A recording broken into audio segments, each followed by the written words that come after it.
যাদের শিক্ষাগত যোগ্যতা নেই তারা কি করে খাবে? তারা তো হকার, তারা টোটোওয়ালা, তারা রিক্সাওয়ালা।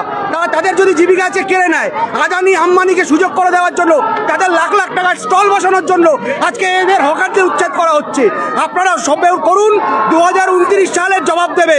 সারা ভারতবর্ষে খবর নিয়ে দেখুন, আজকে বিজেপির নেতাদের বাড়ি দিয়ে টেনে টেনে পিটাচ্ছে বাংলার নেতারা, উত্তরপ্রদেশের মানুষরা পিটাচ্ছে। আজকে নিট নিয়ে যে ছাত্ররা রাস্তায় নেমেছে, লাখের লাখের লোক আজকে সারা ভারতবর্ষে বিজেপির বিরুদ্ধে আন্দোলন করছে। সেই আন্দোলন তখন শুভেন্দু অধিকারী পালিয়ে যাওয়ার পথ পাবে না, এই বিজেপি পালিয়ে যাওয়ার পথ পাবে না। কারণ যেভাবে এরা দুর্নীতি করে বেড়াচ্ছে, আজকে মানুষের তেলের দাম যেভাবে বাড়ছে, আজকে আপনারা জানেন যে টাকার দাম কোথায় গেছে। ডলারের তুলনায় আজকে টাকা কম টাকা দাঁড়াচ্ছে। বাংলাদেশের টাকা আমাদের থেকে এগিয়ে যাচ্ছে, শ্রীলঙ্কার টাকা আমাদের থেকে এগিয়ে যাচ্ছে, পাকিস্তানের টাকা আমাদের থেকে এগিয়ে যাচ্ছে।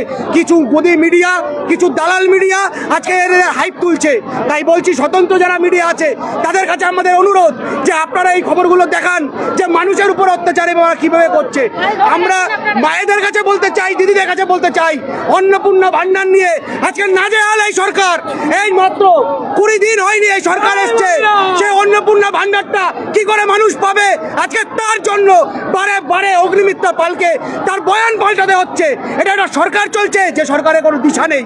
এক সময় অগ্নিমিত্রা পাল এক কথা বলছে, মুখ্যমন্ত্রী এক কথা বলছে, দিলীপ ঘোষ এক কথা বলছে। আমরা সত্যিটা জানতে চাই যে কারা পাবে।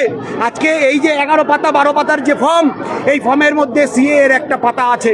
আপনারা জানেন না যে কত বড় চক্রান্ত চলছে। আজ আগামী দিনে ডিটেনশন ক্যাম্প হবে এই পশ্চিমবঙ্গের বুকে, এবং অনেক মানুষকে গরিবের পেটে লাথি মারা হচ্ছে। এই সরকার আমরা চাই না। উনি তো লোককে বলছে লোক চোর, কিন্তু উনি তো নিজেই চোর। রাতারাত্রেই ভেঙে দিচ্ছে দোকানপাট। এইটাই তো উনি নিজেই চোর। এখানেই তো বোঝা যাচ্ছে যে নিজেই চোর। ভোটের আগে মনে ছিল না এটা যে সোনার বাংলা করা দরকার, ভোটের পরে মনে পড়ছে। আমরা 6টা ফ্যামিলি যাবো কোথায়? বিষ খেয়ে মরে যায় আমরা, তাতে উনি শান্তি পাবেন। ভোট দিয়ে আমরা খুব ভুল করেছি।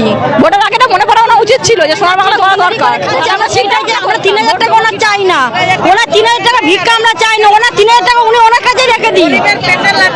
গরিবের পেটে লাথি মেরে গরিবের দোকানপাট তুলে দিচ্ছে, গরিবের বাচ্চা কাচ্চারা কোথায় যাবে?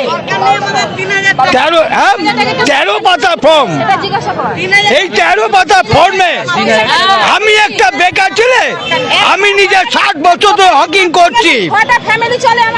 আমার বাড়িতে আমার ভাই কি আছে, আমার ভাইপোর কি আছে, আমার বাবার কি আছে, আমার মার কি আছে, সব 9 নক্ষত্র কি সরকারের কাছে দিতে হবে? এটা কোন ধরনের নীতি?